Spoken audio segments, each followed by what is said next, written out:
Welcome back to nines classes and this is Naishree. आशा करती हूँ कि आप सभी लोग अच्छे होंगे और अपनी पढ़ाई बेहतरीन तरीके से कर रहे होंगे। आज के इस वीडियो में मैं आप सभी को UPSSC पेट एग्ज़ाम के लिए प्रैक्टिस सेट सॉल्व करवाने वाली हूँ और आप सभी से मेरी रिक्वेस्ट है कि आप लोग पेन और कॉपी साथ में लेकर बैठिएगा, साथ में आप सॉल्व करिएगा। जो चीज़ आपको नहीं आती है उसको नोट ज़रूर आप कर लीजिएगा और उसको रिविज़न करिएगा। प्रैक्टिस सेट सॉल्व करने का मतलब ही यही होता है, जो आपको नहीं आता है वो आपको नोट ज़रूर करना है, ठीक है। और मैं यहाँ पर आपसे पूछना चाहती हूँ कि आप सभी लोग रेडी हैं तो प्रैक्टिस सेट आज का शुरू किया जाए। जल्दी से आप लोग कमेंट करके बताइए सभी लोग रेडी हैं तो आज का प्रैक्टिस सेट शुरू किया जाए। चलिए आइए शुरुआत करते हैं। सबसे पहला क्वेश्चन है, माउंट आबू स्थित मशहूर दिलवाड़ा मंदिर, जो आपका है दिलवाड़ा मंदिर, ये निम्नलिखित में से किस समुदाय का पवित्र तीर्थ स्थल है। तो माउंट आबू राजस्थान, जो राजस्थान में स्थित है, कहाँ पर स्थित है, राजस्थान में। ये जो आपका है यहाँ पर दिलवाड़ा जो मंदिर है, जो कि बहुत ज़्यादा फेमस है, ये बेसिकली आपका जैन धर्म का पवित्र तीर्थ स्थल है। किसका है, जैन धर्म का है।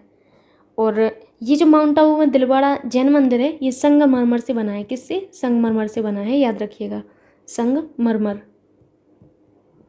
अपार्ट फ्रॉम दिस एक चीज़ याद रखिएगा, इनमें जो एक और मंदिर है जो बहुत ज़्यादा फेमस है, वो है आपका बिमल वाशाही मंदिर। कौन सा, बिमल वाशाही मंदिर। ये मंदिर भी आपका बहुत ज़्यादा फेमस है यहाँ पर, याद रखिएगा। और ये जो मंदिर है, इसका जो निर्माण है वो बिमल शाह ने करवाया था। किसने, बिमल शाह ने करवाया था। बिमल शाह कौन थे, तो ये जो है एक सामंत थे। किसके सामंत थे, तो याद रखिएगा कि ये भीमदेव प्रथम जो है आपके चालुक्य शासक थे। एक आपके चालुक्य शासक, चालुक्य, जिन्हें आप सोलंकी कहते हैं, चालुक्य शासक, चालुक्य शासक भीमदेव प्रथम, भीमदेव प्रथम। तो भीमदेव प्रथम जो थे, इनके सामंत जो थे बिमल शाह, इन्होंने इस मंदिर का निर्माण करवाया था, बिमल वाशाही मंदिर का, याद रखिएगा। सो अभी मूव करते हैं नेक्स्ट क्वेश्चन पर, जो कि आप सभी से ये है कि पृथ्वीराज चौहान ने डैश से विवाह किया, वह उनके शत्रु जयचंद्र गाढ़वाल की बेटी थी। तो पृथ्वीराज चौहान ने जो है, चौहान वंश के सबसे प्रसिद्ध शासक जो है हुआ करते थे। पृथ्वीराज रासो के अनुसार पृथ्वीराज चौहान ने अपने प्रतिद्वंदी जो गाढ़वाल नरेश जयचंद थे, इनकी पुत्री संयोगिता के साथ विवाह किया था। किसके साथ, संयोगिता के साथ विवाह किया था। नेक्स्ट क्वेश्चन देखिए, चालुक्य वंश का सबसे महान जो शासक था वो कौन सा था। तो चालुक्य वंश का जो सबसे महान शासक था, याद रखिएगा, पुलकेश्वर द्वितीय था। कौन था, पुलकेश्वर द्वितीय था, ठीक। और इसकी उपलब्धियों का विवरण हमें किससे मिलता है, पुलकेश्वर द्वितीय की ऐहोल अभिलेख से मिलता है। किससे, ऐहोल अभिलेख से इसकी उपलब्धियों का हमें विवरण मिलता है, ऐहोल अभिलेख से। नेक्स्ट क्वेश्चन है कि पोलो या चौगान खेलते समय निम्नलिखित में से किस सुल्तान की मृत्यु हुई थी। तो सुल्तान कुतुबुद्दीन ऐबक जो हैं, इनकी मृत्यु चौगान के जो खेल है, इसको खेलते समय घोड़े से गिरने के कारण 1210 में हो गई थी। कब, 1210 में हो गई थी, याद रखिएगा। तो यहाँ पर आपका आंसर होगा कुतुबुद्दीन ऐबक। आइए नेक्स्ट क्वेश्चन पर चलते हैं, जो कि आपसे ये है कि निम्नलिखित में से किसने दीन ए इलाही आरंभ किया था। दीन ए इलाही, तो आपके मैंने बताया हुआ था जब मैंने आपको अकबर पढ़ाया था कि 1582 में, 1582 में आपके जो हैं अकबर ने दीन ए इलाही, जिसे तौहीद ए इलाही कहेंगे आप, क्या, या दीन ए इलाही कहें या तौहीद ए इलाही कहें, तौहीद ए इलाही, दीन ए इलाही या तौहीद ए इलाही कहें आप, ये जो है इसकी शुरुआत बेसिकली अकबर ने की थी। किसने की थी, अकबर ने की हुई थी। तो ये जो आपका था, इसके अंतर्गत अकबर ने सभी धर्मों के जो मूल सिद्धांत हैं, इन सिद्धांतों को सम्मिलित कर इसे सर्वमान्य बनाने का प्रयास किया था। अगला क्वेश्चन है कि इनमें से कौन उग्रपंथी नहीं थे। उग्रपंथी आपसे पूछा गया है कि कौन से आपके उग्रपंथी नहीं थे इनमें से। तो याद रखिएगा कि आपके उग्रपंथी आपके गोपाल कृष्ण गोखले नहीं थे। कौन नहीं थे, गोपाल कृष्ण गोखले जो हैं आपके नरमपंथी थे। क्या थे, नरमपंथी। मैंने आपको नरम दल और गरम दल पढ़ाया है, तो आपको याद होगा गोपाल कृष्ण गोखले जो हैं आपके नरमपंथी विचारधारा के थे। वह महाराष्ट्र में जो हैं शुक्रात कहे जाने वाले MG रनाडे के शिष्य और महात्मा गांधी के गुरु थे। किसके गुरु थे ये, गोपाल कृष्ण गोखले हमारे महात्मा गांधी जी के गुरु थे। महात्मा गांधी जी के गुरु थे आपके गोपाल कृष्ण गोखले। और ये MG रनाडे जो हैं इनके शिष्य थे। किसके, MG रनाडे के, MG रनाडे इनके शिष्य थे। MG रनाडे को जो है महाराष्ट्र में क्या कहा जाता है, महाराष्ट्र में इनको सुकरात कहा जाता है। क्या, सुकरात कहा जाता है। अगला क्वेश्चन देखिए, अमृतसर संधि पर हस्ताक्षर कब किए गए थे? तो मैंने आपको महाराजा रणजीत सिंह के बारे में बताया था कि महाराजा रणजीत सिंह और अंग्रेजों के बीच में जो संधि हुई थी वो 25 अप्रैल को हुई थी। कब? 25 अप्रैल, याद करिए थोड़ा सा, 25 अप्रैल 1809 को हुई थी अमृतसर की संधि। 1809 आपका करेक्ट होगा। सीमांत गांधी किसे कहा जाता है? तो सीमांत गांधी आपका किसे कहा जाता है बताइए? तो आप याद रखिएगा कि जो सीमांत गांधी है आपका खान अब्दुल गफ्फार खां को कहा जाता है। सविनय अवज्ञा आंदोलन के दौरान उत्तर पश्चिमी सीमा प्रांत में आपका सक्रिय भूमिका निभाने वाले खान अब्दुल गफ्फार खां को फ्रंटियर गांधी अथवा सीमांत गांधी कहा गया है। इनको फ्रंटियर गांधी भी कहा गया है, तो दोनों ही आपको याद रखना है। चाहे आपसे फ्रंटियर गांधी कहा जाए, चाहे आपसे सीमांत गांधी कहा जाए, नाम एक ही होगा, खान अब्दुल गफ्फार खां जी को कहा गया। ठीक है, अगला क्वेश्चन देखिए आप लोग। अगला क्वेश्चन है आपसे कि निम्नलिखित में से किसने 1935 के अधिनियम के बारे में कहा था कि एक कार जिसमें ब्रेक तो है पर इंजन नहीं।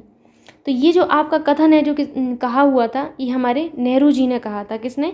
नेहरू जी ने 1935 का जो अधिनियम है इसके बारे में कहा था कि एक कार है जिसमें ब्रेक तो है पर इंजन नहीं है। ठीक, अगला है आपसे कि गणेश महोत्सव का प्रारंभ जो है किसने किया था? तो बाल गंगाधर तिलक जी का नाम आपने सुना होगा। तिलक जी ने आपका 1893 में, कब? 1893 में गणपति उत्सव, और 1895 में, कब? 1895 में शिवाजी महोत्सव जो है आपका, इसका शुभारंभ किया था। शिवाजी महोत्सव का शुभारंभ किया था, और गणपति महोत्सव का 1893 में किया था गणपति महोत्सव। तो दोनों को ही आपको याद रखना है और महत्वपूर्ण है, आपको दोनों ही याद रखना है। ठीक, तो आपका बी करेक्ट होगा। यमुना नदी का उद्गम स्थान क्या है? तो यमुना नदी का उद्गम जो है वो आपका क्या है, आप बताइए? यमुनोत्री हिमनद की बंदरपूछ चोटी के पास है ना, तो बी आपका करेक्ट होगा। अगला क्वेश्चन आप देख लीजिए। अगला है आपसे निम्नलिखित में से कौन सा सबसे सूखा स्थान है? तो लेह भारत में सबसे कम वर्षा वाला क्षेत्र है आपका, कौन? लेह। ठीक, ये भारत का सबसे शुष्क स्थान है, याद रखिएगा। मूव करते हैं आगे। आगे आपसे क्वेश्चन जो दिया गया है वो आपको सूची मिलान करना है। सूची 1 एवं सूची 2 को सम्मिलित कीजिए और नीचे दिए गए कूट से सही उत्तर चुनिए।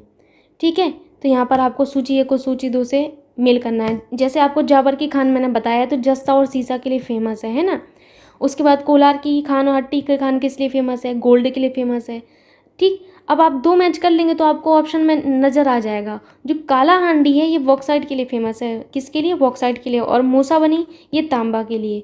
ठीक, तो यहाँ पर आप अपना मैच कर लीजिएगा, जो आपका ऑप्शन सही होगा। अब आपको समझ में आ ही गया है। अगला क्वेश्चन है आपसे कि दक्षिण एशिया का सबसे बड़ा मरुस्थल है। दक्षिण एशिया का सबसे बड़ा मरुस्थल आपसे पूछा जा रहा है। तो थार जो डेजर्ट है जिसे ग्रेट इंडियन डेजर्ट कहा जाता है, क्या कहा जाता है? Great Indian desert. Great Indian desert, great Indian desert. जो आपका ये थार डेजर्ट है इसको ग्रेट इंडियन डेजर्ट कहा जाता है, और दक्षिण एशिया का सबसे बड़ा मरुस्थल है ये। कौन सा है? थार। ये भारत और पाकिस्तान में विस्तृत है, याद रखिएगा। भारत अकेले में नहीं है, बहुत लोगों को ये कन्फ्यूज़न होता है। तो भारत और पाकिस्तान में आपका विस्तृत है। दक्षिण एशिया का सबसे बड़ा आपका मरुस्थल है। अगला है आपसे निम्नलिखित नदियों में से कौन सी विषुवत रेखा को 2 बार पार करती है? तो मैंने आपको कांगो नदी के बारे में बताया था। कांगो नदी जिसे जायरे नदी के नाम से भी जाना जाता है। कौन सी? कांगो नदी, इसे जायरे के नाम से भी जानते हैं। तो ये आपकी एक ऐसी रिवर थी, मैंने आपको समझाया हुआ था कि ये आपकी जो है आपकी विषुवत रेखा को 2 बार आपकी कट करती है, इक्वेटर को, है ना। विषुवत रेखा इक्वेटर समझिएगा आप लोग। अफ्रीका की ये प्रमुख नदी है। कहाँ की है? कांगो जायरे अफ्रीका की आपकी एक महत्वपूर्ण नदी है। अफ्रीका की नदियों में आपको पढ़ाया गया है। समय है, आप रिवीजन कर लीजिए, अच्छा होगा। मेक इन इंडिया पहल का शुभारंभ कब हुआ था? तो मेक इन इंडिया पहल का जो आपका शुभारंभ किया था, मुझे अच्छे से याद है कि ये मैंने आई थिंक आपको इकोनॉमी में बताया हुआ है। तो 2014 में हुआ था, सितंबर में, है ना। सितंबर 2014 में हुआ था। राष्ट्रीय कृषि और ग्रामीण विकास बैंक नाबार्ड की स्थापना कब की गई थी? तो नाबार्ड की स्थापना मैंने आपको बताया था 12 जुलाई आपकी 1982 में की गई थी, है ना। सो 1982 विल बी करेक्ट ऑप्शन। आगे चलते हैं। आगे आपसे क्वेश्चन क्या है? आगे आपसे क्वेश्चन बहुत ही अच्छा है कि भारत में केंद्रीय बजट में रेल बजट किस वर्ष विलय किया गया था? तो 1 फरवरी 2017 को प्रस्तुत जो बजट था, इसका अनुमान जो है आपका 2017-18 में केंद्रीय बजट में रेल बजट का विलय किया गया था। तो कब किया गया था? आपको आंसर मिल गया होगा, 2017 में। सभी लोग कमेंट करके बताइए आप सभी को समझ में आ रहा है प्रैक्टिस सेट और क्वेश्चन बन रहे हैं कि नहीं बन रहे हैं। पहले तो आप लोग वीडियो को लाइक करिए, जितने भी लोग देख रहे हैं अगर आपको प्रैक्टिस सेट अच्छा लग रहा है सो प्लीज़ वीडियो को लाइक कर दीजिए आप लोग। आइए, भारत में श्वेत क्रांति का जनक किसे कहा जाता है? तो भारत में श्वेत क्रांति का जो जनक है मैंने आपको बताया था वर्गीस कुरियन को कहा जाता है। अपार्ट फ्रॉम दिस इन्हें मिल्क मैन ऑफ इंडिया कहा जाता है। किसको? कुरियन जी को क्या कहा जाता है?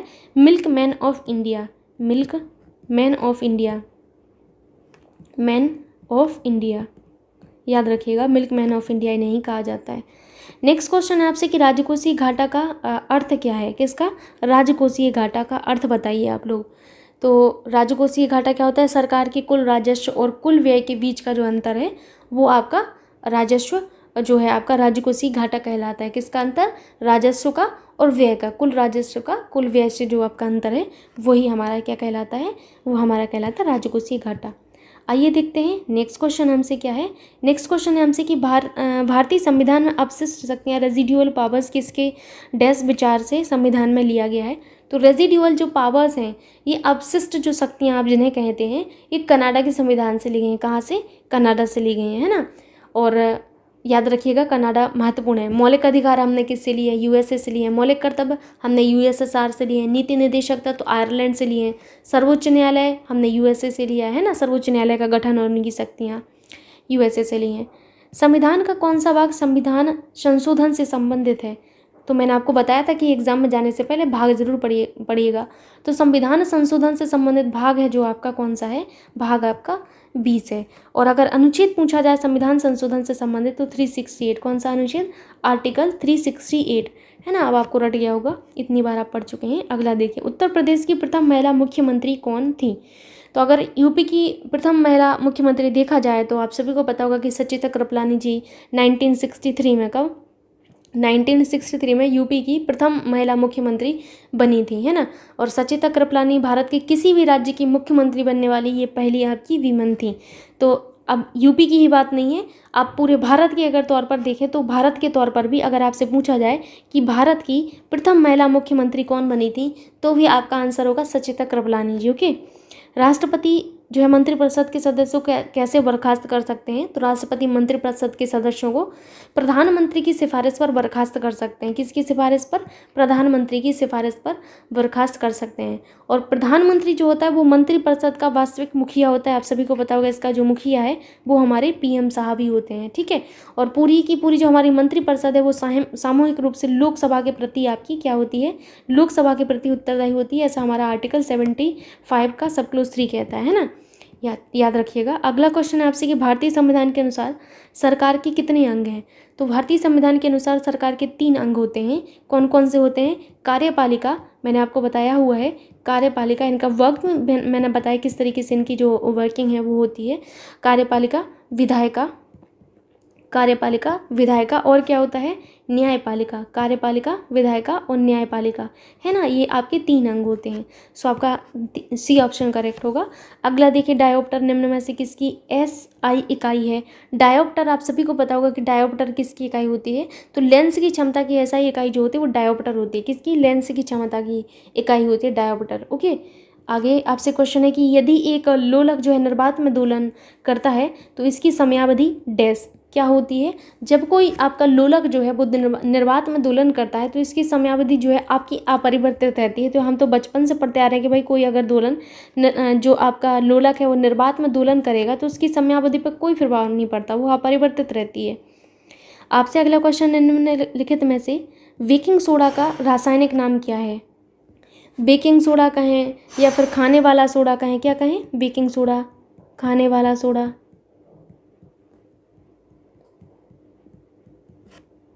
तो आपके जो बेकिंग सोडा है या खाने वाले सोडे को हम सोडियम हाइड्रोजन कार्बोनेट कहते हैं। क्या कहते हैं? सोडियम हाइड्रोजन कार्बोनेट कहते हैं, NaHCO3 यानी कि सोडियम हाइड्रोजन कार्बोनेट। सो अभी मूव करते हैं नेक्स्ट क्वेश्चन पर। क्वेश्चन है आपसे कि नियासिन जो विटामिन बी कॉम्प्लेक्स ग्रुप का एक विटामिन है की कमी से कौन सा रोग होता है। तो नियासिन को विटामिन बी3 हम क्या कहते विटामिन बी3 कहते हैं ना। तो विटामिन बी3 जो है इसकी कमी से पेलाग्रा रोग होता है, पेलाग्रा होता है ना।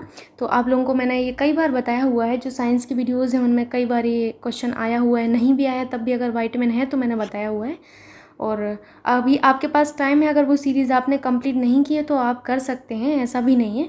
अगला क्वेश्चन है आपसे कि निम्नलिखित में से कौन सा एक सही खाद्य श्रृंखला को दर्शाता है। तो कौन सा इनमें से आपका जो है सही फूड चेन जो है आपकी इसको दर्शाता है। तो फूड चेन में सबसे पहले घास आती है ना, उत्पादक जो होता है आपका, घास क्या होता है, उत्पादक होता है, उत्पादक। उसके बाद घास के बाद आपका क्या आता है, कीट होता है। कीट क्या होता है आपका, कीट जो है वो आपका प्राथमिक उपभोक्ता होता है। क्या होता है, प्राथमिक, मतलब जो उत्पादक को कंज्यूम करता है वो हमारा प्राइमरी जो है आपका कहलाता है ना, प्राथमिक उपभोक्ता कहलाता है। और मेंढक जो है वो हमारा द्वितीयक उपभोक्ता कहलाता है। तो मेंढक क्या होता है आपका, मेंढक जो है आपका द्वितीयक उपभोक्ता होता है। मेंढक को कौन कंज्यूम करेगा, आपका सर्प करता है। तो सांप जो है तृतीयक उपभोक्ता होता है। और जो आपका गरुड़ है ये आपका क्या होता है, ये आपका चतुर्थक उपभोक्ता होता है। तो याद रखिएगा, उत्पादक को जो है प्राइमरी कंज्यूमर कंज्यूम करता है, उसके बाद सेकेंडरी कंज्यूमर, इसके बाद आपका जो है सर्प आता है, फिर गरुड़ आता है। तो ये फूड चेन है बैलेंस। और कोई फूड चेन आप देखेंगे तो आपकी बैलेंस ही नहीं है। आप आराम से देखिए, बचपन से देखते आ रहे हैं कि कीट को मेंढक ही खाता है। क्या मेंढक को कभी कीट खाता है ना, आप खुद देख सकते हो, नेवर। तो इस तरीके से आप देख सकते हो आराम से, इसमें कोई बड़ी बात नहीं है। ये जो क्वेश्चन है ये बहुत ही सिंपल है, जैसे हम लोग पहले बचपन में करते थे, परिमेयीकरण से हम सॉल्व करते थे, है ना। तो वही आपको यहाँ पर करना है, अलग से आपको कुछ नहीं करना होता, बेसिक ही सारा करना है। जैसे यहाँ पर माइनस है तो हम प्लस से मल्टीप्लाई करते हैं ऊपर नीचे, मैंने आपको सिखाया हुआ है। तो √3 + 1 होगा, और यहाँ पर क्या होगा, √3 - 1 मल्टीप्लाई बाई √3 + 1, नीचे क्या होगा, √3 + 1 हो जाएगा। प्लस आपका बीच में है ही, अगला आपका क्या है, √3 - 1 अपॉन √3 + 1 मल्टीप्लाई बाई √3 - 1। ऐसे क्वेश्चन सिर्फ परीक्षा में इसीलिए दिए जाते हैं क्योंकि यहाँ पर हम माइनस प्लस में गड़बड़ कर देते हैं और हम आंसर टिक करके चले जाते हैं। तो ये माइनस प्लस का पेशेंस है आपका, बाकी इतना सिंपल कैलकुलेशन हर कोई कर सकता है, बस माइनस प्लस का आप ध्यान रखिएगा। तो ये √3 + 1 का होल स्क्वायर हो जाएगा, और यहाँ पर क्या होगा, √3 का स्क्वायर -1 का स्क्वायर हो जाएगा, बीच में आपका प्लस है, ये √3 - 1 का होल स्क्वायर हो जाएगा, और यहाँ पर क्या होगा, √3 का स्क्वायर -1 का स्क्वायर हो जाएगा, है ना। इसको सॉल्व कर लीजिए आप लोग। तो सॉल्व करने पर आपका क्या आएगा, आप इसको पूरा जब सॉल्व करेंगे तो आपका यहाँ पर क्या आएगा, √3 का स्क्वायर, और इस यहाँ पर 1 का स्क्वायर आ जाएगा -2 √3 होगा, और नीचे क्या हो जाएगा आपका 3 - 1 हो जाएगा, ठीक है। और यहाँ पर क्या हो जाएगा, प्लस होगा बीच में, प्लस के बाद आपका यहाँ पर क्या होगा, √3 का स्क्वायर प्लस 1 का स्क्वायर -2 √3 अपॉन क्या होगा नीचे 3 - 1 ही होगा। बस इसको आप सॉल्व कर लीजिएगा, तो जो आपका आंसर आएगा वो आप टिक कर सकते हैं, इतना कोई बड़ी बात है नहीं है यहाँ पर, है ना। अगला क्वेश्चन आप देखिए, अगला क्वेश्चन आप सभी के सामने है। रीता अपनी मासिक आय का 25% घर के किराए पर तथा शेष राशि का 30% भोजन पर व्यय करती है। यदि वह इतने रुपए बचाती है तो उसकी मासिक आय कितनी है। ये तो बहुत सिंपल सा क्वेश्चन है अब आपके लिए। आप मान के चलिए कि रीता की आय आपने क्या मानी है, रीता की आय आपने मान ली है 100 यूनिट मान ली, कितनी 100। अब 1000 भी मान सकते हैं, ऐसा कुछ नहीं है, क्योंकि हम 100 में लेते हैं तो वो हमारे लिए सिंपल होता है। अब 99 मान लीजिए तो सॉल्व तो हो जाएगा, बट आपकी कैलकुलेशन थोड़ी सी टफ हो जाएगी, इसीलिए 100 माना जाता है। 1000 मानेंगे तो वो भी सिंपल होता है। कह रहे हैं कि उसने अपनी मासिक आय का, हमने मान लिया कि आपकी जो रीता है इसकी मासिक आय क्या है, मासिक आय हमने मान ली, मासिक आय आपकी क्या मान ली हमने, 100 रुपये मान ली, है ना, 100 यूनिट मान ली, हम सॉरी। उसके बाद कह रहे हैं कि मासिक आय का 25% घर में, तो घर में उसने कितना खर्च किया, ये आपकी मासिक आय जो है उसका 25%। तो आपका 25% का मतलब क्या है, 25, यानी कि उसने घर में कितना खर्च किया, 25 खर्च किया। यानी कि अब आप उसके पास कितने रुपए बचे, तो उसके पास जो बचे हैं अब आपके 75 यूनिट बचे होंगे, घर में खर्च कर दिया इतना, 100 पूरा था तो 75 यूनिट बचे होंगे। कह रहे हैं शेष राशि का, तो ये शेष ही तो बचा है, शेष राशि का 30% भोजन पर व्यय किया। तो शेष राशि का 30% निकाल लीजिए भाई, 30% जो है उसने किस पर व्यय किया, भोजन पर। 25 × 75, 25 × 100, है ना। इसको सॉल्व कर लीजिए आप लोग, तो कितना आ जाएगा आपका यहाँ पे 22.5 आ जाएगा। तो 22.5 जो इकाई है ये इसने किस पर व्यय की, भोजन पर व्यय की। कितनी की, भोजन पर 22.5 इकाई इसने भोजन पर व्यय की। कह रहे हैं कि यदि उसके पास इतने रुपए बचते हैं, अब आप बताइए कि रीता ने 100 रुपये रीता के पास थे, रीता ने 25 रुपये तो उसने खर्च कर दिए घर में, तो उसके पास 75 बचे। 75 में से उसने ये 22.5 जो है किस में खर्च कर दिए, 22.5 जो है उसने खर्च कर दिए भोजन में। तो कितना बचा यहाँ पर, 52.5 यूनिट बचा। लेकिन आपका क्वेश्चन तो कह रहा है कि उसके पास इतने रुपए बचे हैं, तो मैंने आपको सिखाया है इसके बराबर कर दीजिए। तो यहाँ पर क्या होगा, 5250 हो जाएगा। अब यहाँ पर 1 यूनिट की वैल्यू आप निकाल लीजिए। 1 यूनिट की वैल्यू आपकी कितनी आएगी, सिंपल सा क्वेश्चन है। अब तो यहाँ पर 1 यूनिट की वैल्यू होगी आपकी 5250 अपॉन क्या होगा, 52.5 हो जाएगा। सॉल्व कर लीजिए। इस पॉइंट से ये यहाँ पर एक और 0 बढ़ गया और इससे ये कितनी बार कटेगा, आपका 100 बार कट गया है ना। यानी कि आपने क्या फाइंड कर लिया, आपने यहाँ पर निकाल लिया 1 यूनिट बराबर 100 रुपये। 1 यूनिट बराबर 100 रुपये। और आपने रीता की आय जो है कितनी मानी थी, 100 यूनिट मानी थी। बोल रहे थे कि उसकी मासिक आय बताइए, तो 100 यूनिट मानी है आपने, 100 यूनिट मानी है। कितनी, 100 यूनिट। और आपने 1 यूनिट की वैल्यू 100 रुपये निकाल ली, तो आप 100 यूनिट की वैल्यू नहीं निकाल पाएंगे, मल्टीप्लाई कर दीजिए तो आपका आंसर आ जाएगा यहाँ पर। ठीक, सिंपल सा क्वेश्चन था ये तो। ठीक है, अब आप यहाँ पर करेक्ट अपना जो आंसर आया है वो टिक कर लीजिए। अगला क्वेश्चन देखिए, इस तरीके से आपको ये दिया गया है। आप यहाँ पर आसानी से समझ जाएंगे कि आपको क्या करना होगा। इसको ए मान लीजिए, इसको बी मान लीजिए। तो यहाँ पर क्या हो जाएगा आपका, सिंपल सा ए प्लस बी का होल स्क्वायर हो जाएगा माइनस ए माइनस बी का होल स्क्वायर अपॉन क्या हो जाएगा, ए मल्टीप्लाई बाई बी हो जाएगा। इसको ओपन करिए, a square plus b square plus 2ab, ये तो बचपन से पढ़ते आ रहे हैं। बीच में आपका minus a square plus b square minus 2ab होगा। और नीचे क्या है आपका, ए बी है, इसको सॉल्व कर लीजिए। A square plus b square plus 2ab minus a square minus b square plus आपका कितना हो जाएगा, यहाँ पर माइनस है तो प्लस में हो जाएगा 2ab अपॉन में क्या है, ए बी है। ए स्क्वायर से ए स्क्वायर कट गया, बी स्क्वायर से बी स्क्वायर कट गया, 2ab और 2ab बचा, यानी कि 4ab अपॉन आपका नीचे क्या है, ए बी है। देखिए अपॉन में आपका ए बी है, यानी कि आपका 4 आया यहाँ पर। तो सिंपल सा आपका देखिए 4 आ गया। अब आपको कुछ करना ही नहीं पड़ा यहाँ। तो अगला देख लीजिए आप लोग। अगला क्वेश्चन आपसे कुछ इस तरीके से दिया गया है, इनमें से सबसे बड़ी संख्या है। ठीक, तो ये बहुत अच्छा क्वेश्चन है। ऐसा क्वेश्चन अभी तक हमें प्रैक्टिस सेट में नहीं मिला था, और ऐसा क्वेश्चन अक्सर जैसे टेट वगैरह है उनमें आता है। तो ये देखिए, आप इसको आपको करना क्या है, सिंपल सा एक मेथड है। आप जब आपकी घात बराबर हो जाएंगी ना, तो आप आसानी से कंपैरिजन कर लेते हो, है ना।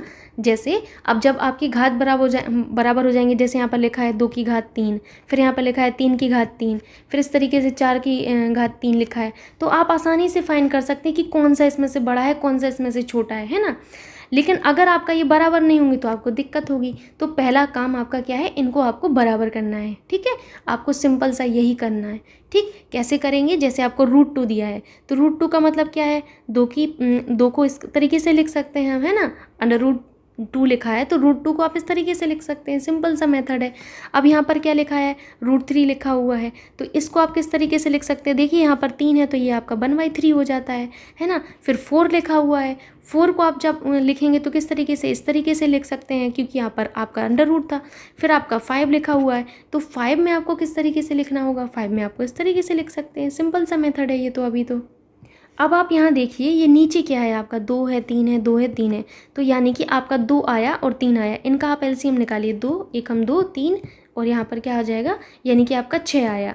ठीक, यानी कि यहाँ पर एक चीज़ आपको समझ में आ गई कि आप 1/6 में जब आप करेंगे तो आपकी ये बराबर हो जाएंगी। कोई भी आपका क्वेश्चन है आपको यही करना है, आपको देखना है यहाँ पर। ठीक है, यहाँ पर देखना होता है। ठीक, अब आप जैसे सबसे पहला वाला देखिए, आपको आसानी से समझ में आ जाएगा। जैसे यहाँ पर लिखा हुआ है 2, इस तरीके से आपको लिखा है, आपको बनाना है इसको 1/6 बनाना है इसको। तो आप 1/6 कैसे बनाएंगे, तो आप कहेंगे कि अगर मैम हम 1/2 में 3 से ऊपर गुणा कर दें और 3 से नीचे गुणा कर दें तो हमारा ये 1/6 हो जाएगा, है ना। तो आपने यही करना है। ठीक है, 1/2 यहाँ था, 3 से गुणा, 3 से आप नीचे कर दीजिए। ठीक है, तो यहाँ क्या हो जाएगा आपका 2 की पावर क्या होगा, आपका 2 की पावर 3/6 हो जाएगा। अब इस 3/6 का मतलब क्या है, इस 3/6 का मतलब है 2 की पावर 3। तो आपका क्या हो जाएगा, यहाँ पर 8 हो जाएगा और यहाँ पर आपका 1/6 हो जाएगा, यानी कि यहाँ 8 हो जाएगा, यहाँ पर 1/6 हो जाएगा। यहाँ पर कैसे करेंगे आप, सेम मेथड आपका अप्लाई होगा। यहाँ पर 3 है आपका, ऑलरेडी 1/3 था, 3 से आपका यहाँ से यहाँ पर 2 से गुणा और 2 से आपका क्या होगा, नीचे होगा, तो ये क्या हो जाएगा, 3 की पावर 2 यानी कि 9 हो जाएगा। यहाँ पर 1/6 हो जाएगा। ऐसे ही इसको कर लीजिए आप। 4 इसमें करेंगे तो आपका 1/2 था, तो इसमें हम 3 से गुणा करेंगे ऊपर नीचे, तो हमारा क्या हो जाएगा, 64। इसमें इस तरीके से हो जाएगा। इसमें देखिए आप लोग 5 1/3 था, 2 से ऊपर नीचे गुणा कर दीजिए, तो क्या हो जाएगा 25, 25 यहाँ पर 1/6 हो जाएगा। अब आप अपनी प्यारी आंखों से देखिए, क्या आप जो हैं इनको कंपैरिजन नहीं कर पाएंगे। आप एक बार जो है ये समझ लीजिएगा, अगर आपको नहीं समझ आया तो बहुत सिंपल सा है, एक बार वीडियो को पॉज करके पीछे करके देख लीजिएगा, आपको समझ आएगा। अब आपको यहाँ पर समझ में आ रहा होगा कि सबसे बड़ा आपका कौन है, बताइए आप लोग। सबसे बड़ा आपको ये नज़र आ रहा है, सबसे बड़ा यही नज़र आ रहा है ना अब तक। ये किसको रिप्रेजेंट कर रहा था, इसको, यानी कि ये √4 को। तो √4 जो है आपका सबसे बड़ा है। यहाँ पर कौन सबसे बड़ा है, √4 बड़ा है। ठीक, अगला क्वेश्चन देखिए, किसी कक्षा में 40 छात्रों का औसत इतना है, जब कक्षा में 10 नए छात्र शामिल होते हैं तो औसत इतने किलोग्राम हो जाता है। यदि 5 नए छात्रों का औसत इतना है तो शेष 5 छात्रों का औसत बताइए। तो ये भी बहुत ही सिंपल सा अब आपके लिए क्वेश्चन है, क्योंकि अब आप लोग इस तरीके के क्वेश्चन कई सारे कर चुके हैं, है ना। तो यहाँ देखिए कह रहे हैं 40 छात्रों का औसत कितना है, 60 किलोग्राम है। तो क्या करेंगे आप, 40 × 60, क्योंकि इसलिए कर रहे हैं हम 40 छात्रों की आयु का कुल निकाल रहे हैं ना। जब कक्षा में 10 नए छात्र शामिल हो गए तो औसत 64 kg हो गया। कितना हो गया, 64 kg हो गया। कितने छात्र शामिल हो गए, 10 छात्र शामिल हो गए। तो यानी कि 40 तो थे ही, 10 और आ गए। 40 तो थे ही आपके ऑलरेडी, 10 और आ गए, तो हमारा औसत कितना हो गया, कह रहे हैं 64 kg हो गया। यानी कि अगर हमें कुल निकालना है तो 64 से हम मल्टीप्लाई कर देंगे, है ना। फिर आगे कह रहे हैं कि यदि 5 छात्रों का जो औसत है वो आपका इतना है तो शेष 5 छात्रों का औसत बताइए। देखिए ये सिंपल सा है, मैं फिर से करके बताती हूँ, आप आसानी से समझ जाएंगे। क्वेश्चन कह रहा है कि 40 छात्रों का औसत जो है आपका कितना है, 60 किलोग्राम है। तो मैं पहले देख रही 40 का, ठीक है। कक्षा में 10 नए छात्र शामिल हो गए तो औसत इतना हो गया। यदि 5 छात्रों का औसत 72 किलोग्राम है और 5 नए छात्रों का औसत इतना है तो आपका जो है बताइए, जो आपके 5 नए छात्र हैं उनका। तो यहाँ पर 5 जो आपके छात्र हैं इनका औसत दिया गया है, फिर 5 का आपको बताना है। बराबर आपका क्या होगा, बराबर होगा आपके इन जो है टोटल छात्रों का औसत के बराबर होगा। तो टोटल छात्रों का औसत कितना होगा, टोटल कितने छात्र हैं आपके, 50 हैं। देखिए जब कक्षा में 10 नए छात्र शामिल हो गए तो आपका 64 kg हो गया, यानी कि 40 तो थे ही छात्र, 10 और आपके शामिल हुए हैं, 50 छात्र हो गए तो 64 हो गया। यानी कि आपको कुल यहाँ पर निकालना है। तो 40 छात्रों का औसत कितना है, औसत आपको 60 दिया है, तो कुल कितना हो जाएगा इनका, कुल होगा आपका 40 × 60। 5 का कितना दिया है आपको यहाँ पर, यदि 5 छात्रों का औसत आपको जो नए शामिल हुए हैं वो आपका 72 kg दिया है, तो कुल आपका निकालने के लिए क्या होगा, 72 से मल्टीप्लाई कर देंगे। और जो नए शामिल हुए हैं आपको उनको निकालना है, तो हमने मान लिया कि x है आपका 50 × 64। ओके, इसको सॉल्व करिए आप लोग। यहाँ पर 6 चौका 24, यानी कि यहाँ पर 2400 हो जाएगा, और यहाँ पर 5 दूनी 10 का 0, हासिल का 1, 5 7 35 और 1 36, यानी कि 360 हो जाएगा। यहाँ पर 5x है, और यहाँ पर आपका कितना हो जाएगा, 32 हो जाएगा, है ना, 3200। ओके, अब इसको सॉल्व करिए आप लोग। यहाँ से जो आपकी x की वैल्यू आएगी वही 5 नए छात्रों का आपको यहाँ पर जो है कुल आएगा। ये इस चीज़ को आपको ध्यान देना है कि कुल आ रहा है। यहाँ पर देखिए आपने 5 से मल्टीप्लाई किया है तो ये आपकी कुल आयु होती है ना, आपको निकालना औसत है, इस चीज़ पर आप ध्यान दीजिएगा। यहाँ पर x की वैल्यू आप फाइंड करिए, तो x की वैल्यू आपकी आएगी 440 आएगी, क्योंकि 5 नए छात्रों का औसत निकालना है। तो ये तो कुल आयु आ गई, कुल आयु आ गई, कुल आयु आपकी 440 है। अब औसत निकालना है, तो औसत के लिए क्या करेंगे हम, जितने आपके छात्र हैं उनसे हम नीचे डिवाइड कर देंगे, है ना। तो आपका जो नया आंसर आएगा वही आपका होगा, 88 किलोग्राम आ गया। ठीक, सो 88 आप यहाँ पर टिक कर लीजिएगा। ये भी सिंपल क्वेश्चन था। अगला क्वेश्चन है कि कवि का स्त्रीलिंग है, तो कवि का स्त्रीलिंग कवियत्री होता है। क्या होता है, कवियत्री। कुछ इस तरीके से आपका लिखा जाता है। पैर शब्द का समानार्थी नहीं है, तो पैर का समानार्थी पद होता है, चरण होता है, पग होता है ना, लेकिन नव तो नहीं होता है। निम्नलिखित में कौन सा शब्द बिजली का पर्याय है, तो बिजली का पर्यायवाची आपका क्या क्या होता है, आप लोगों को पता होगा शायद। बिजली के पर्यायवाची होते हैं आपके क्षण प्रवाह होता है, विद्युत होता है, क्षण प्रवाह होता है, विद्युत, क्षण प्रवाह, क्षण प्रवाह, चपला, चपला, और क्या होता है, सौदामिनी, सौदामिनी। इन्हीं के नाम पर आजकल देख रहे होंगे आप लोग की योजनाएं भी बनती हैं, है ना। तड़ित होता है और दामिनी भी होता है, दामिनी, और क्या होता है, चंचला। ये सब पर्यायवाची बिजली के हैं। और एक जो वीडियो है वो मैंने आपको दिया था हिंदी का, जिसमें मैंने पर्यायवाची आपको कंप्लीट करवाए हैं। प्लीज़ आप लोगों से रिक्वेस्ट है कि आप वो वीडियो पढ़ के जाइएगा, ठीक। तो यहाँ पर आप देख रहे होंगे कि रमणी नहीं होता है ना, और आपका सरवरी भी नहीं होता है, तनया भी नहीं होता है, दामिनी होता है केवल। तो आपका डी ऑप्शन मैच होता है। नेक्स्ट क्वेश्चन पर चलते हैं। अभी नेक्स्ट क्वेश्चन आपसे क्या है, नेक्स्ट क्वेश्चन आपसे ये है कि निम्नलिखित में से अशुद्ध वाक्य है। अशुद्ध की आपको पहचान करना है यहाँ पर, ठीक। गौतम ऋषि की पत्नी का नाम अहल्या था। इस कार्य में बहुत विलम्ब हो गया। रसगुल्ला बहुत स्वादिष्ट है। एक गुलाब की माला खरीद लेना। अब आप बताइए आप क्या कहेंगे। देखिए पहला वाला बिल्कुल सही है, दूसरा वाला इस कार्य में बहुत विलम्ब हो गया, ये भी सही है। रसगुल्ला बहुत स्वादिष्ट है, ये भी हो गया। एक गुलाब की माला खरीद लेना या फिर गुलाब की एक माला खरीदना, क्या आप सही करेंगे। आप ये कहेंगे कि गुलाब की एक माला खरीद लेना, ये करेक्ट होगा, यानी कि डी ऑप्शन आपका जो है अशुद्ध है। देखिए अगला जो युद्ध में स्थिर है, ये मैंने आपको बताया, जो युद्ध में स्थिर होता है उसे हम युधिष्ठिर कहते हैं। क्या कहते हैं, युधिष्ठिर कहते हैं। सो आपका सी ऑप्शन यहाँ पर करेक्ट होगा। अगला जो क्वेश्चन है वो आपको पैसेज से है, आइए देखते हैं। कुछ डायरेक्शंस दी गई हैं, डायरेक्शंस हैं आपसे, read the passage carefully and answer the corresponding questions. आपको 41 से 45 तक के जो क्वेश्चंस हैं उनको पैसेज से आंसर करना है, ठीक है। पैसेज को रीड करिए। For most people music is an important part of daily life. Some rely on music to get them through the music morning commute, while other turn up a favorite playlist to stay pumped during a workout. Many folk even have a stereo on when they are cooking a meal, taking a shower, or folding a laundry. Music is often linked to mood. A certain song can make us feel happy, sad, energetic, or relaxed, because music can have such an impact on a person's mindset and well-being. It should come as no surprise that music therapy has been studied for use in managing numerous medical conditions. All forms of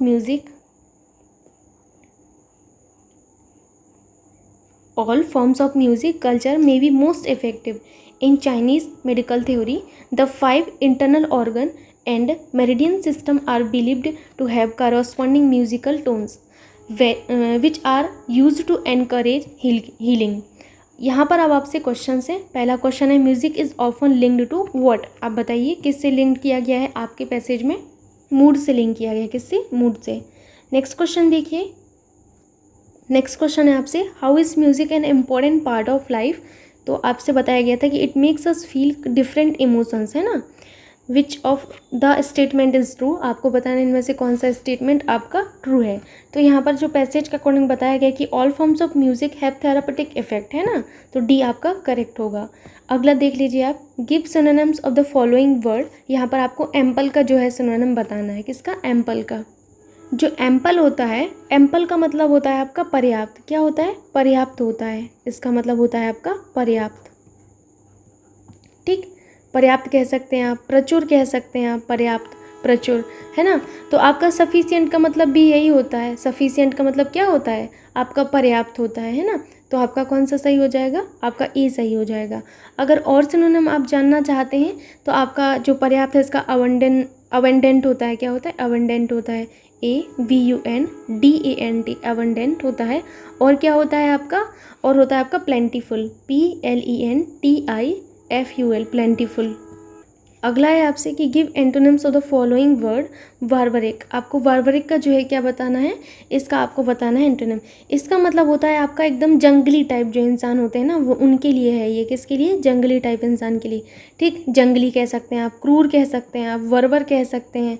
तो इसका आपको जो है उल्टा बताना है, antonym बताना है। तो इसका विपरीतार्थक क्या होगा आपका, सिविलाइज्ड होगा, है ना। सिविलाइज्ड का मतलब क्या होता है आपका, थोड़ा सा सभ्य टाइप का, है ना। जो सभ्य हो उसको हम सिविलाइज्ड कहते हैं। तो आपका बी यहाँ पर करेक्ट होगा, ठीक। अगला क्वेश्चन यहाँ पर देखिए आप, दिए गए विकल्पों में से संबंधित शब्द का चयन कीजिए। खराब, अच्छा। खानाबदोश को क्या होगा आपका, खानाबदोश का आपका विलोम होना यहाँ पर क्या होगा बताइए, आबाद होगा, है ना। आबाद, तो आपका ए सही होगा। सेटल्ड, खानाबदोश जो इधर उधर घूमता रहता है, सेटल्ड क्या होगा, जो आपका आबाद है। ठीक, अगला है आपसे कि हम इस जो मटेरियल लिखा है इसको हम इस तरीके से लिख सकते हैं, तो आपका जो है इसको हम किस तरीके से लिख सकते हैं। तो मैंने आपको बताया हुआ था जब भी ऐसा क्वेश्चन आता है तो आपको क्या करना है, थोड़ा सा इनको दूर दूर लिख लेना है। ठीक है,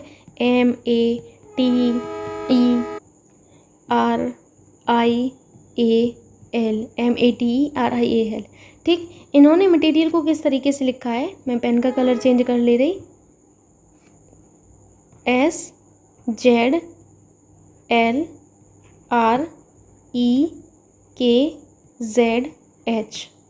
यहाँ पर आप अपनी अब प्यारी आंखों से देखिए, यहाँ पर आपको एक चीज़ दिख रही होगी, देखिए यहाँ पर इसको इस तरीके से लिखा गया है और इसको जो है यहाँ पर लिखा गया है ना।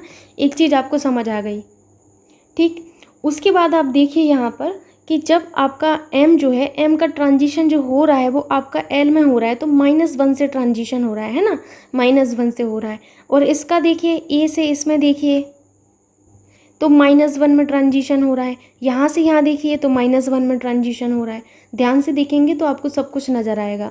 अब ऐसे ही देखो, ये लास्ट के जो 3 आपको यहाँ पर लेटर दिए गए हैं तो इनमें किस तरीके से होगा, इनमें भी आपका -1 का ट्रांजिशन होगा। ओबियसली सिमेट्री आपकी होगी क्योंकि बीच में इस तरीके से, फिर यहाँ पर इस तरीके से, तो यहाँ पर भी आपका -1 का ट्रांजिशन होगा। देखिए -1 का ट्रांजिशन है यहाँ पर, -1 का ट्रांजिशन है यहाँ पर, -1 का ट्रांजिशन है। तो यही जो आपने यहाँ पर जो आपकी प्रोसेस यहाँ पर हुई है वही जो आपका क्वेश्चन दिया गया है उसमें परफॉर्म कर देना है ना। जो आपको यहाँ पर दिया गया है ये शब्द इक्वेशन आपका जो लिखा हुआ है उसको किस तरीके से लिखेंगे, EQUATION। देखिए मैं अब आपको ये बताने वाली हूँ कि किस तरीके से आप पेपर में, आप लोग बोलते हैं मैथमेटिक्स को कैसे जल्दी से जल्दी सॉल्व करें, तो उसके लिए सबसे सही तरीका यही होता है कि आप ऑप्शन को ध्यान में रखें, है ना। जैसे मैंने आपको अभी बताया हुआ है कि जो आपका इस टी का जो बीच जो शुरुआत के 3 लेटर है इनका -1 करना है, लास्ट के 3 लेटर का भी -1 से ट्रांजिशन करना है। अपार्ट फ्रॉम दिस मैंने आपको बताया जो टी है इसको इधर लिख दीजिए और इस ए को इधर लिख दीजिए। अब देख लीजिए कि आपको शुरुआत के 3 लेटर छोड़ देने हैं, शुरुआत के 3 लेटर छोड़ दीजिए, शुरुआत के 3 लेटर छोड़ दीजिए, बीच में कहाँ पर TA दिख रहा है आपको, तो आप कहेंगे कि ये वाला देखिए इसमें शुरुआत के 3 लेटर छोड़ दीजिए, बीच में TA और लास्ट में आपको जो है MNH दिख रहा है, लास्ट के 3 लेटर छोड़ना है। तो आपको यहीं पर मिल गया आपका आंसर बी ऑप्शन। आपको कुछ करना ही नहीं पड़ा, आपको -1 करना ही नहीं पड़ा। तो ये होता है सॉल्व करने का तरीका कि आप ऑप्शन को ध्यान में रखें, है ना। और ऑप्शन भी आपको ऐसे ही दिए जाते हैं, आप आसानी से कर सकते हो। ओके, सो आप इन सब चीज़ों का थोड़ा सा ध्यान रखना, सब आसान है, बस आपके ऊपर सब निर्भर है। अगला क्वेश्चन आपसे ये है कि अर्श शिवम के पिता हैं और ध्रुव बिमला का बेटा है। ईश्वर अर्श के पिता हैं, यदि शुभम ध्रुव का भाई है तो बिमला का ईश्वर से क्या संबंध है। आइए देखते हैं कि बिमला का ईश्वर से क्या संबंध है। शुरुआत कहाँ से करनी है, अर्श जो है शिवम के पिता हैं। कौन, अर्श। मैंने आपको कहा था कि जो पिता हैं उनको हमेशा ऊपर लिखिएगा, तो अर्श को हम ऊपर लिखेंगे, किसको, अर्श को, और शिवम को हम नीचे लिख देंगे, है ना, शिवम। यहाँ पर संबंध कैसा है, पिता का संबंध है ना। तो यहाँ पर आपको समझ में आ गया। अब अगली लाइन पढ़ी कि ध्रुव बिमला का बेटा है, तो अभी आपको ध्रुव और बिमला के बीच में कोई संबंध तो इधर दिख रहा है, लेकिन अर्श और शिवम से तो नहीं दिख रहा है ना। तो इस केस में आपको क्या करना होगा, इस केस में आपको देखना होगा आगे वाली लाइन की, आगे वाली लाइन आपसे क्या कह रही है ना। तो आगे वाली लाइन देख लीजिए, 1 मिनट, मेरे से हट गया। पिता का रिश्ता है किससे, शिवम। कह रहे हैं ईश्वर जो है अर्श के पिता हैं। अब देखिए ईश्वर कौन है, अर्श के पिता हैं। ये तो बहुत सिंपल सा क्वेश्चन बन गया। अब ईश्वर कौन है, अर्श के पिता हैं, है ना। फिर कह रहे हैं कि शिवम ध्रुव का भाई है। शिवम जो है ध्रुव का भाई। मैंने कहा था कि अगर सेम जो है आपके जैसे सिबलिंग्स जो होते हैं उनको आपको पास में लिखना है। जैसे आपका भाई बहन है तो ऐसे क्वेश्चन में दिया गया तो उसको बगल में ही लिखिए। तो शिवम जो है किसका भाई है, ध्रुव का भाई है। भैया ध्रुव का भाई कौन है, शिवम, यहाँ पर कर लीजिए, भाई है ना। आगे आपसे कह रहे हैं कि बिमला जो है ईश्वर से किस तरीके से संबंध है, और बिमला जो है, ध्रुव जो है बिमला का बेटा है। ध्रुव किनका बेटा है, ध्रुव जो है बिमला जी का बेटा है। किसका, बिमला का बेटा है। कितना सिंपल क्वेश्चन बन गया, बताइए आप लोग कि बिमला अगर ध्रुव की माँ है तो सिंपल सी बात है भैया शिवम की भी तो माँ ही होंगी ना। ऑब्वियस सी बात है कि अगर शिवम में और ध्रुव में भाई भाई का संबंध है, तो अगर कोई व्यक्ति जो है आपकी माँ है, तो आपके भाई की भी तो माँ ही होंगी ना। तो शिवम की मम्मी कौन हुई? विमला हुई।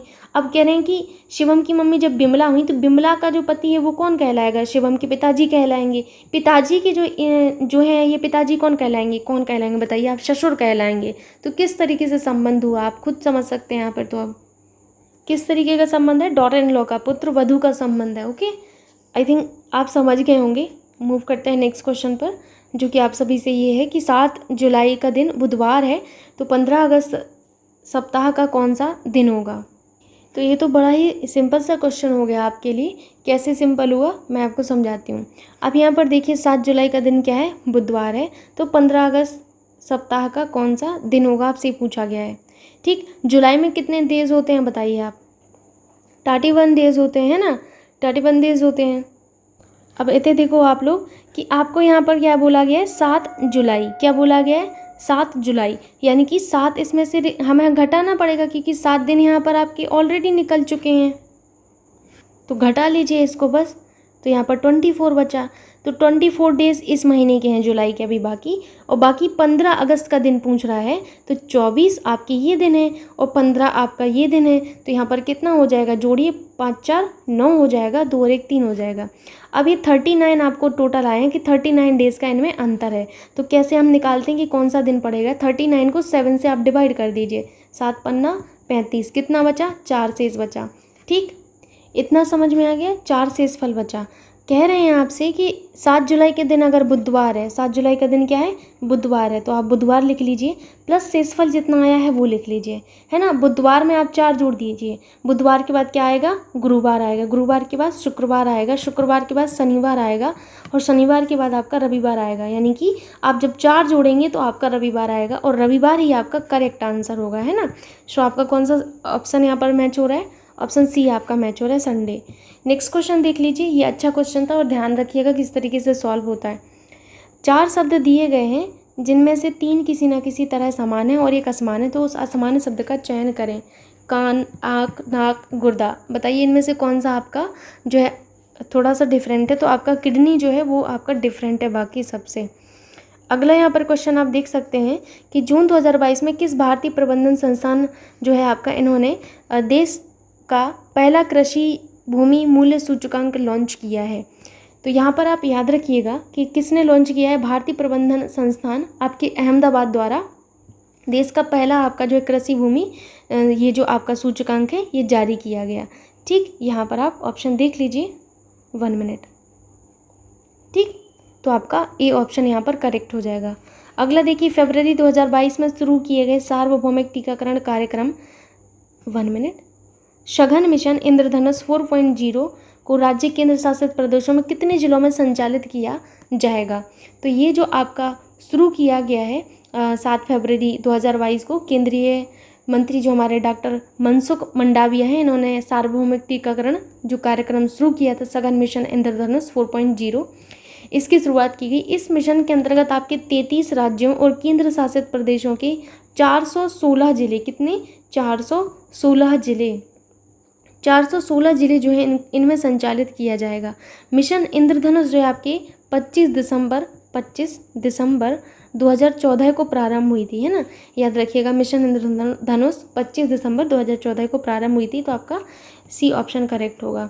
अगला क्वेश्चन देख लीजिए आप लोग। अगला क्वेश्चन आपसे कि फरवरी 2022 में किस सुरंग को 10,000 फीट से अधिक की ऊंचाई पर स्थित सबसे लंबी राजमार्ग सुरंग के रूप में वर्ल्ड बुक ऑफ रिकॉर्ड्स में मान्यता दी गई?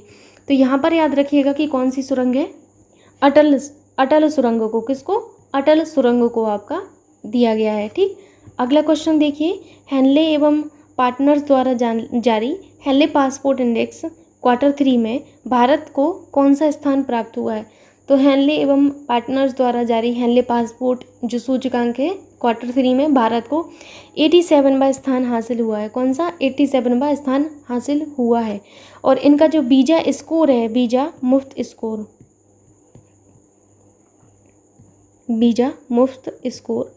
जो वीज़ा मुफ्त स्कोर है भारत का वो है 60।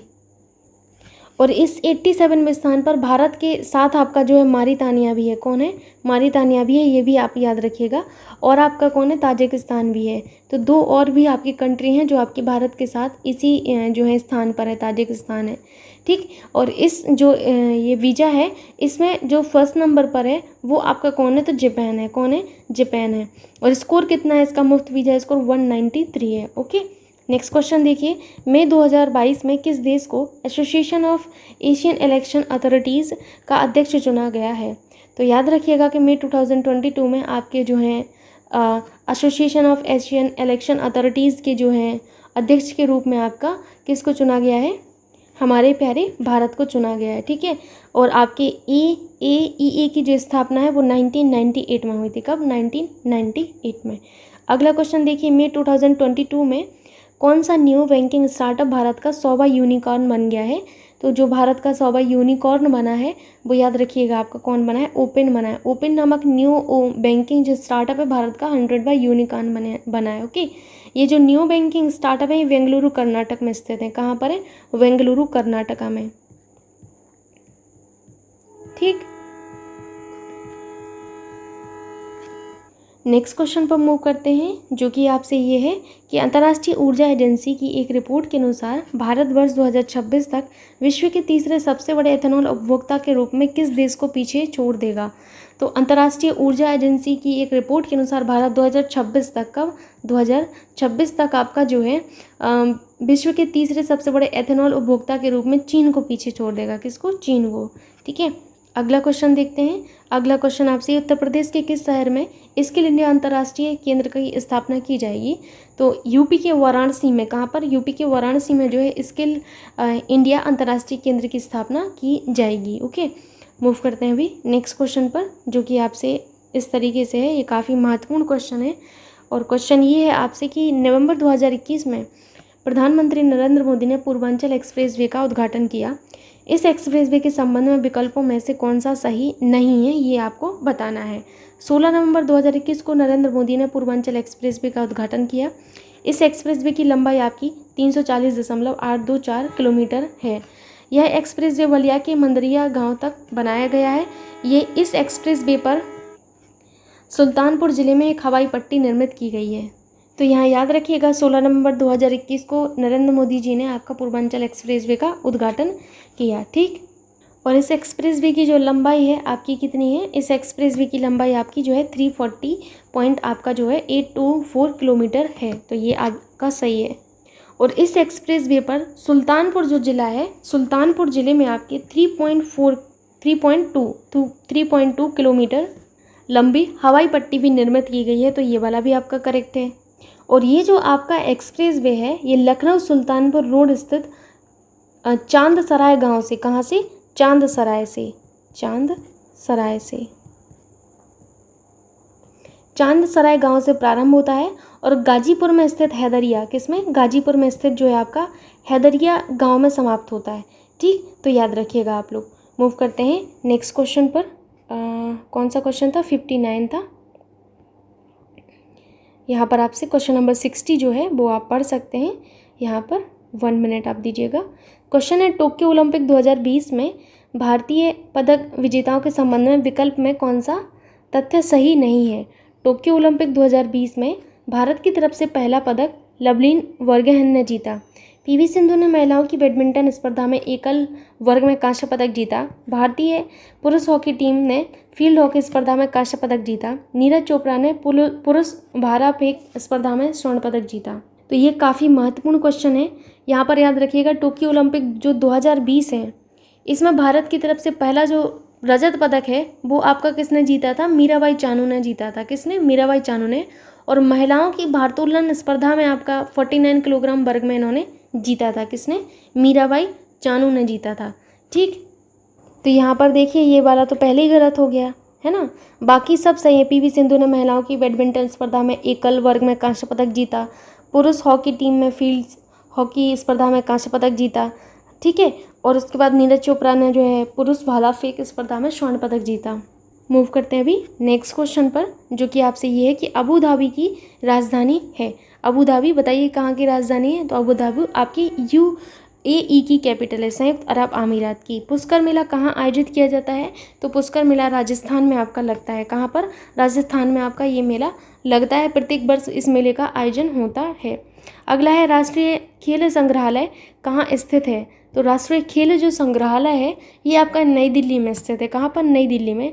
राष्ट्रीय खेल संग्रहालय की जो उद्घाटन है वो आपका 1 फरवरी, कब? 1 फरवरी 1977 में हुआ था। ठीक है। निम्न में से कौन सा पुरस्कार उपन्यास के लिए दिया जाता है?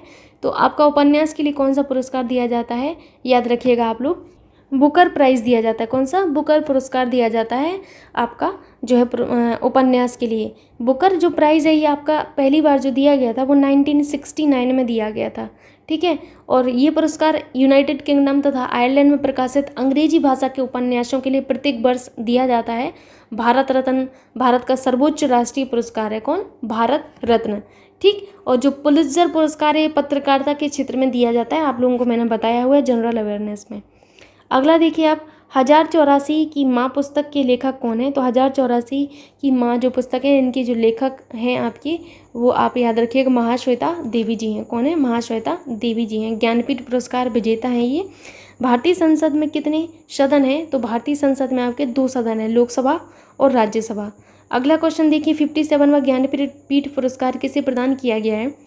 तो 57वां जो ज्ञानपीठ पुरस्कार है प्रसिद्ध कोंकणी उपन्यासकार दामोदर मावजो को दिया गया है। किसको? दामोदर मावजो को दिया गया है। ये कोंकणी उपन्यासकार हैं। क्या है? कोंकणी उपन्यासकार हैं। ठीक है। और 56वां ज्ञानपीठ पुरस्कार जो आपका दिया गया था वो आपका नीलमणि फूकन को दिया गया था। किसको? नीलमणि फूकन को। पिछला वाला भी याद रखना है, नीलमणि फूकन जूनियर को याद रखिएगा। मूव करते हैं नेक्स्ट क्वेश्चन पर। नेक्स्ट क्वेश्चन आप सभी के सामने है।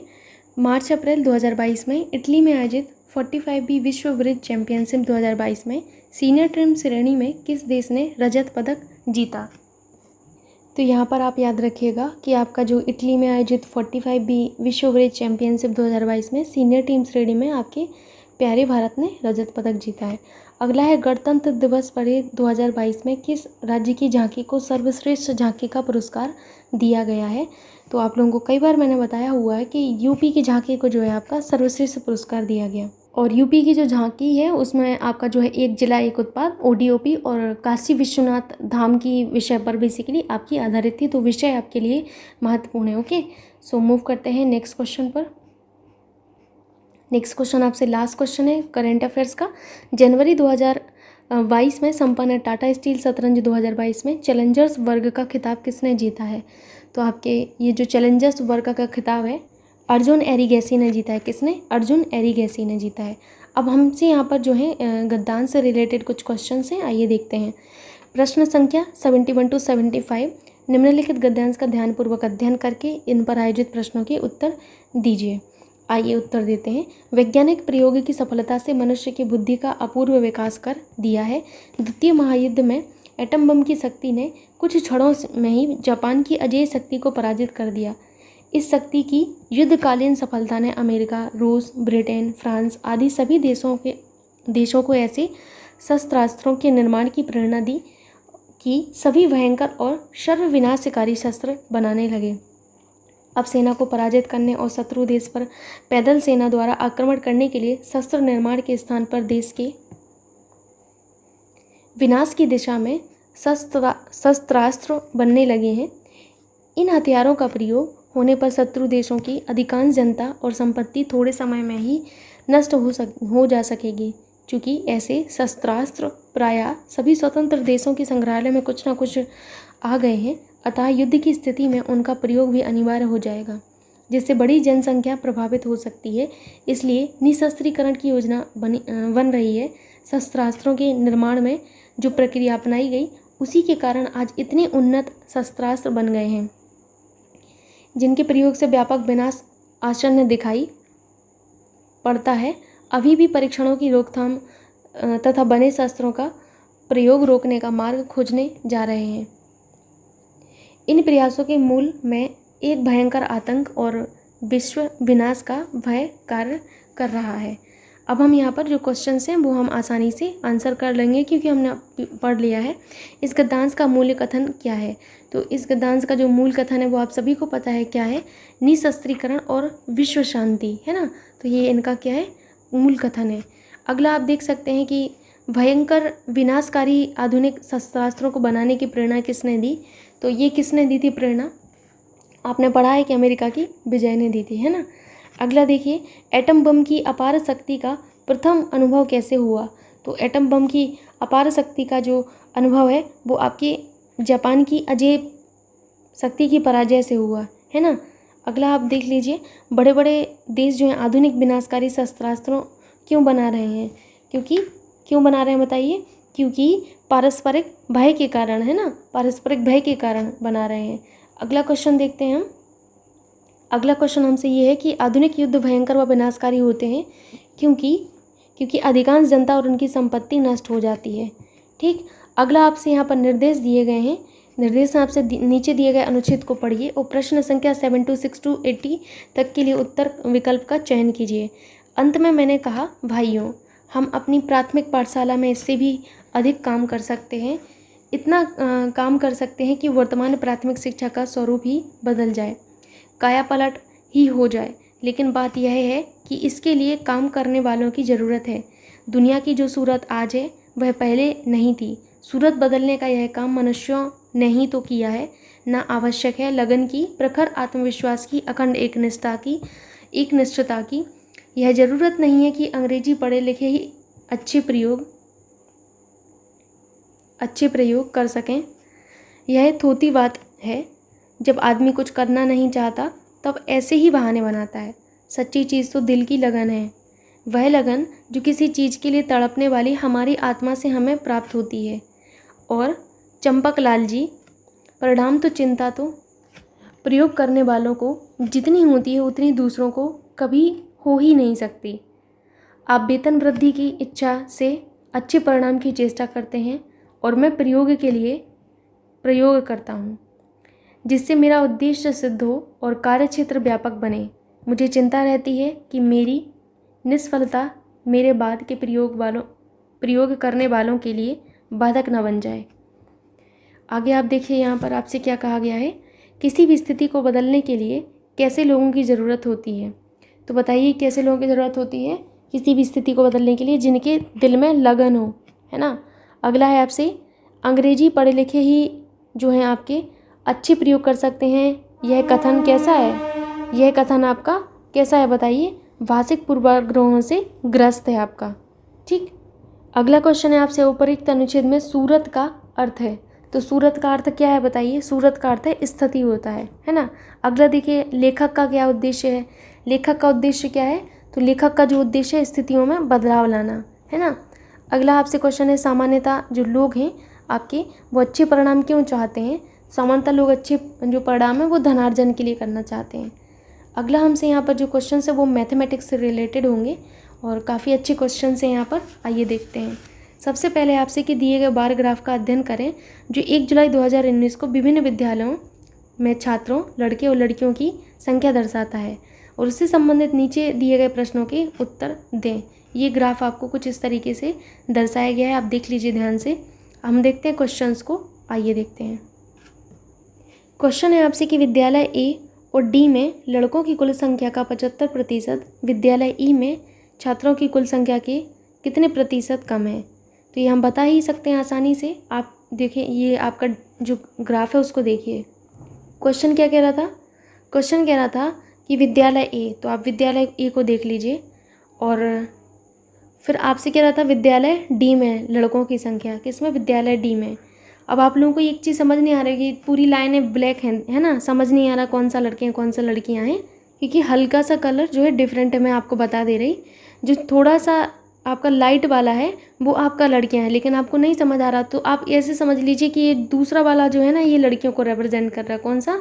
सेकेंड वाली लाइन लड़कियों को रिप्रेजेंट कर रही है हर एक विद्यालय में। ओके, तो जो क्वेश्चन था आप वो देख लीजिए। पहले तो कह रहे थे क्वेश्चन में कि विद्यालय ए और डी में लड़कों की संख्या, तो ए में आप लड़के देख लीजिए 480 हैं, डी में लड़के 600 हैं, तो कुल संख्या कितनी हो जाएगी? 600 + 480 हो जाएगी। कुल कितना हो जाएगा आपका?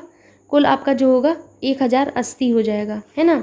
अब आप यहाँ पर क्वेश्चन को देखिए, कह रहे हैं कि विद्यालय ए और डी में लड़कों की कुल संख्या, तो आपने कहा 1080 आई, उसका 75%, तो इसका 75% आप निकाल लीजिए। 75% आप निकालेंगे, 25 × 75, 25 चौका 100, 4 से कट करिए, 4 दूनी 8 होता है, और यहाँ पर 2 बचा, 4 सत्ते 28, 0 0, 30 आते 21, 2 3 दूनी 6 और 2 8, यानी कि 810 आ गया, है ना। तो अभी आपने सिर्फ इतना सॉल्व किया है, इतना जो आपका 810 आया है, 810 ही आया ना। विद्यालय ई में छात्रों की कुल संख्या का मतलब क्या है, लड़के और लड़कियां, है ना। तो विद्यालय ई में छात्रों की कुल संख्या से कितने प्रतिशत कम है, तो विद्यालय ई को देख लीजिए भाई आप, ये विद्यालय ई है और इनमें कुल संख्या आपकी क्या है, ये 2 होंगे, यानी कि 540 + 560, 540 + 560 कितने होंगे, 1100 होता है ना। आप यहाँ पर देख लीजिए, अब आप क्वेश्चन में पुट कर लीजिए अपनी वैल्यू। इतना जब आपने सॉल्व किया था तो 810 आया था, विद्यालय ई में आपने कुल निकाला तो आपका 1100 आया। देख लीजिए कि भैया कितना कम है, तो 810 1100 से कितना कम है बताइए आप लोग। तो आप कहेंगे कि 290 कम है, पर मैंने कहा परसेंटेज में बताइए आप, तो आप कहेंगे 100 से मल्टीप्लाई कर दीजिए, पर नीचे मैं क्या लिखूं, तो मैंने आपको समझाया है किससे कम है, 1100 से कम है ना। तो 1100 आपका नीचे आएगा, इस चीज़ को याद रखना। परसेंटेज के लिए हम 100 से मल्टीप्लाई कर देते हैं। अब आप सॉल्व कर लीजिएगा, इतने आपको क्वेश्चंस में करवा चुकी हैं तो आप आसानी से कर सकते हैं। मेथड आपको समझ आना चाहिए। अगला है किस विद्यालय में लड़कों की संख्या पांचों विद्यालय में लड़कियों की संख्या के औसत संख्या से 25% अधिक है। तो पांचों विद्यालयों में हम क्या करते हैं, पहले लड़कियों की औसत संख्या निकाल लेते हैं ना।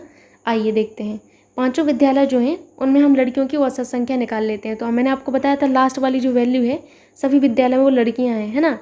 सभी को आप जोड़ लीजिए, कितना होगा आपका 320 + 400 + 580 प्लस आपका 540 प्लस आपका 560 डिवाइडेड बाई, अब बताइए किससे हम डिवाइड करें, तो कितने विद्यालय हैं, 1 2 3 4 5, 5 विद्यालय हैं। ये लाइनें मत गिन लेना, 1 2 3 4 5 6 10 कर दो आप, ऐसे नहीं होता। मैंने आपको समझाया है कि जितने आपकी एंटिटी हैं उससे डिवाइड करते हैं हम।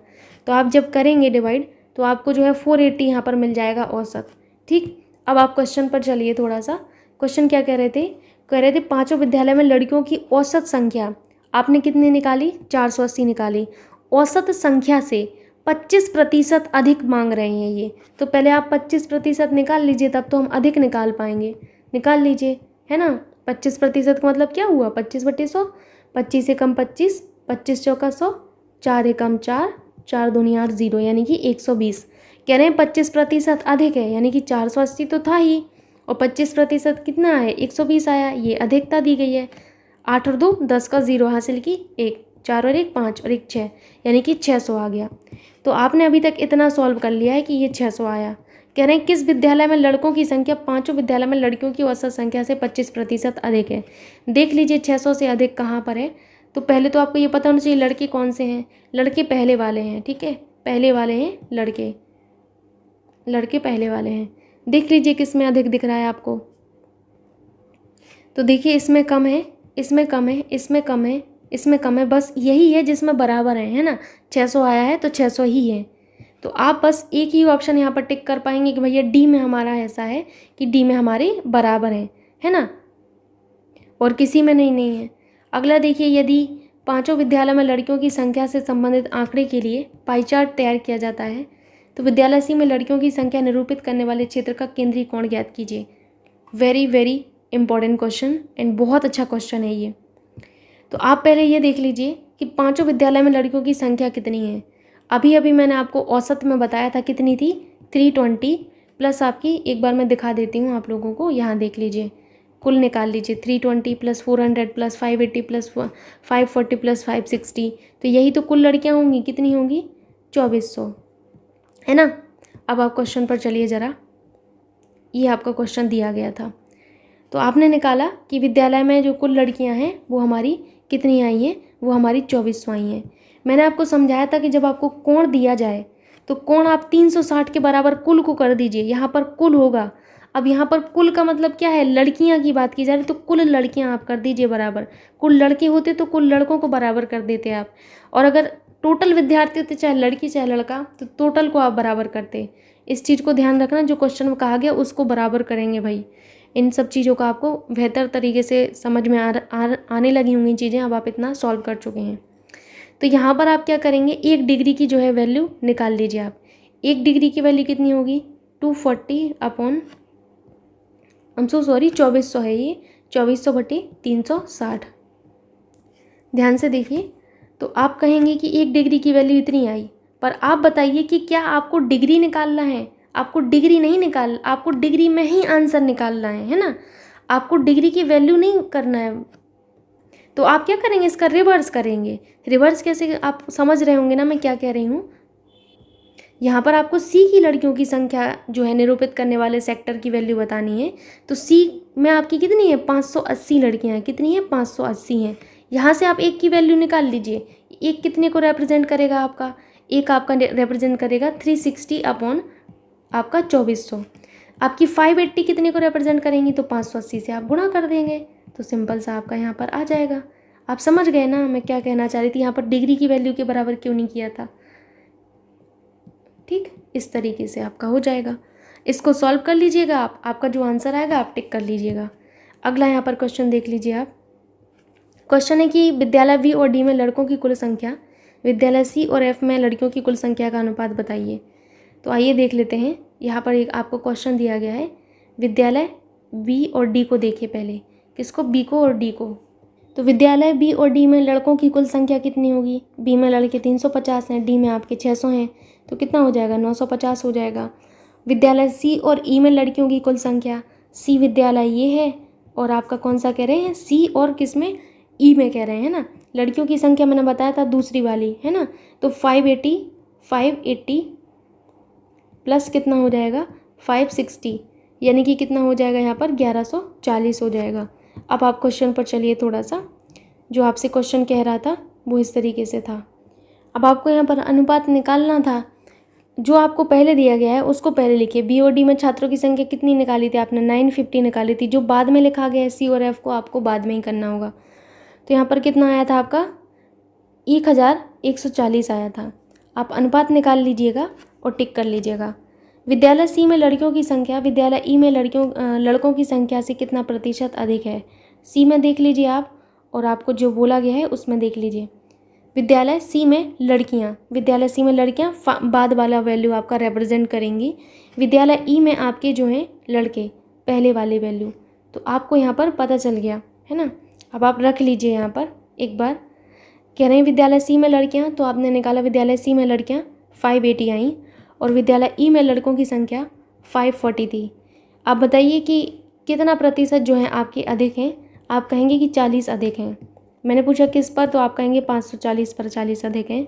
मल्टीप्लाई बाई 100 कर दीजिए, 7.4% आपका यहाँ पर आंसर आ जाएगा। डी ऑप्शन करेक्ट है।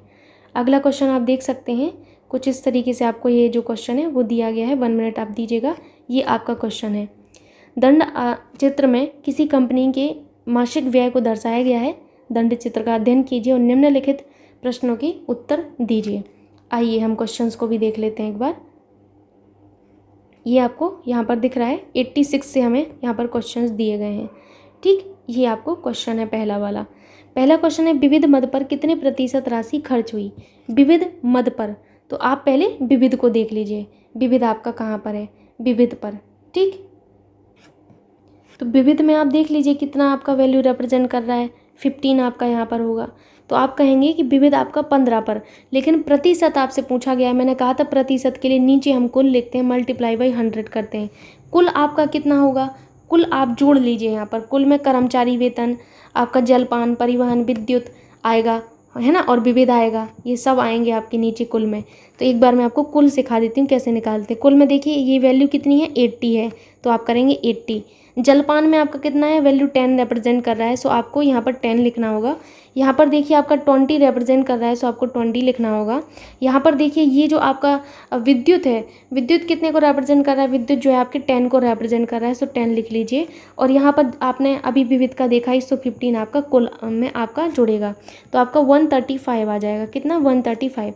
अब मैंने आपको कहा है कि प्रतिशत आपको निकालना है ना, प्रतिशत निकालना था, तो 135 नीचे आ जाएगा, मल्टीप्लाई बाई 100 कर लीजिए आप। जो आपका आंसर होगा यहाँ पर आप टिक कर लीजिएगा। सिंपल सा ही क्वेश्चन था। देखिए आपका पूछा गया है कि विविध मद पर कितने प्रतिशत खर्च हुआ है, तो विविध मद ऊपर आएगा, नीचे कुल आएगा, है ना। इस चीज़ को समझिएगा आप लोग। नेक्स्ट क्वेश्चन आपसे ये है कि जलपान पर राशि का कितना भाग खर्च हुआ है, तो आप जलपान देख लीजिए कि जलपान पर कितना हुआ है, फिर मैं आपको वहीं पे करके बताती हूँ। जलपान पर आपका 10 हुआ है और टोटल कितना था आपका, 135 था, है ना।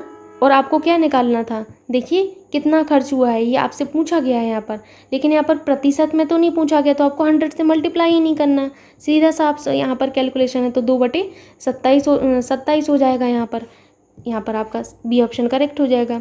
अगला देखिए, कंपनी का कुल मासिक व्यय कितना है, तो अभी आपने निकाला है कितना मासिक व्यय है, 135, चूँकि लाख में सारी वैल्यू थी तो 135 लाख आ जाएगा। अगला आपसे क्वेश्चन है कि मासिक आधार पर परिवहन और कर्मचारियों के वेतन के बीच जो है कितना है, आपको अनुपात बताना है। मासिक आधार पर परिवहन और कर्मचारियों के वेतन के बीच अनुपात देखते हैं। पहले परिवहन फिर कर्मचारी, पहले हमें परिवहन देखना है। परिवहन कितनी वैल्यू को रिप्रेजेंट कर रहा था, परिवहन आपका 20 को रिप्रेजेंट कर रहा था, कर्मचारी आपके 80 को। क्या आप अनुपात नहीं निकाल पाएंगे, बताइए। कितना सिंपल सा क्वेश्चन है ये अब आपके लिए, खाली वैल्यू रीड करना आना चाहिए।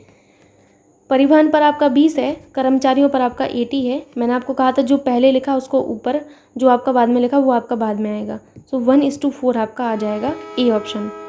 ठीक, अगला क्वेश्चन यहाँ पर देख लीजिए आप लोग, 1 मिनट दीजिएगा, अभी आपको पूरा क्वेश्चन दिख रहा होगा। जलपान और परिवहन पर कुल व्यय विद्युत और विविध के कुल व्यय से कितना प्रतिशत अधिक है। जलपान और परिवहन को देख लीजिए आप, यहाँ पर आपका ये डायग्राम है। जलपान को और किसको देखना था हमें, परिवहन को, है ना। जलपान और परिवहन को कितना था, ये 10 रिप्रेजेंट कर रहा था, ये 20 यानी कि ये 30 था, है ना। और पूछ रहे हैं किससे, विद्युत और विविध के कुल से। तो विद्युत में देखिए 10 है आपका, विविध में आपका कितना है, 15 है ना। 15 है तो कितना हो जाएगा, 25 हो जाएगा। अब आप क्वेश्चन में पुट कर लीजिए अपनी वैल्यू को, है ना, तो आपको आसानी से समझ आएगा।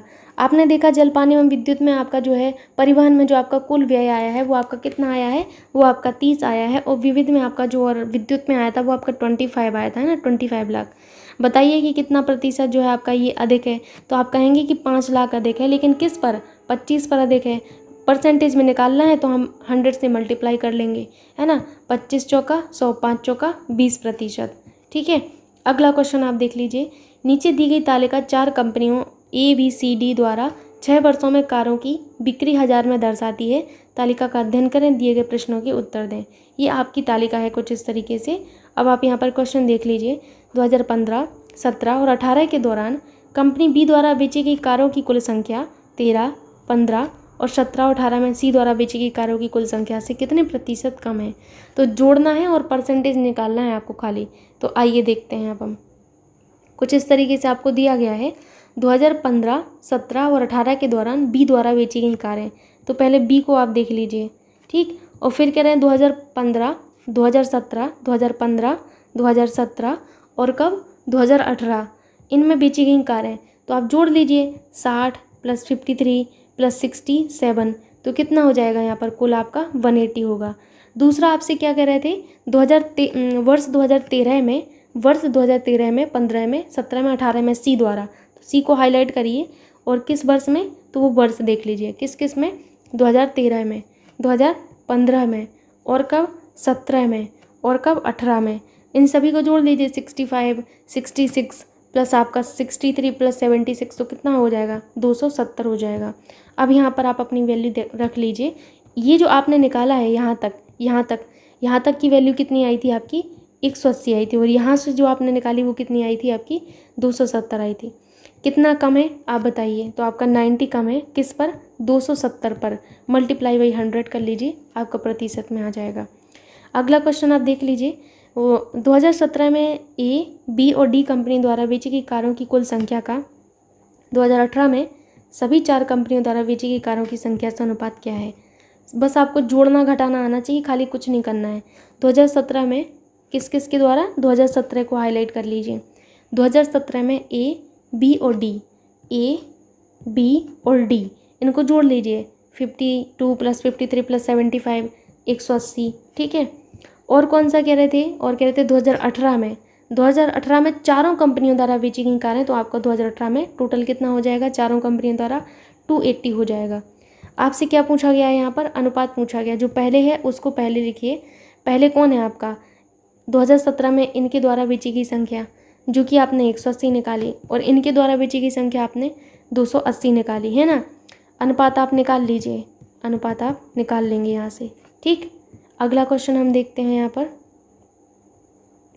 अगला क्वेश्चन आपसे क्या है, 2018 में कंपनी सी द्वारा बेची गई कारों की कुल संख्या 2014 और 2014 से 18 तक कंपनी ए द्वारा बेची गई कारों की औसत संख्या से कितनी अधिक है, हम निकाल लेते हैं। तो आप पहले अपना जो आपको दिया गया था उसको देख लीजिए एक बार। ये आपका है, कह रहे हैं आपसे, क्वेश्चन जो कह रहा है वो आपसे ये कह रहा है कि 2018 में कंपनी सी द्वारा बेची गई कारें, तो कंपनी सी देख लीजिए आप, इसमें 2018 में बेची गई कारें कितनी हैं, 76 हैं। 2014 से 18 तक ए द्वारा कारें कितनी बेची गई, इतनी, लेकिन 2014 से 18 तक देखना है आपको, 2014 से 18 तक, तो ये वाली बेची गई, है ना। और पूछ रहे हैं इनका औसत, तो आप जोड़ लीजिए। 52 + 61 + 72 + 52 + 63 डिवाइडेड बाई 5, कितनी एंटिटी हैं, 1 2 3 4 5, 5 से डिवाइड कर लीजिए, कितना आ जाएगा यहाँ पर आपका 60,000 आ जाएगा, क्योंकि ये हज़ार में आपको दी गई है, ठीक है। क्वेश्चन में सबसे पहले ही दे दिया गया था कि हज़ार में है। अब आप अपने क्वेश्चन को ज़रा देख लीजिए, ठीक। कह रहे हैं कि आपका इन में बेची गई कार जो है आपकी 76 आई थी, कितनी 76 आई थी, और यहाँ पर आपका कितना आया था, आपका आया था 60 आया था, हज़ार में था ये सारा।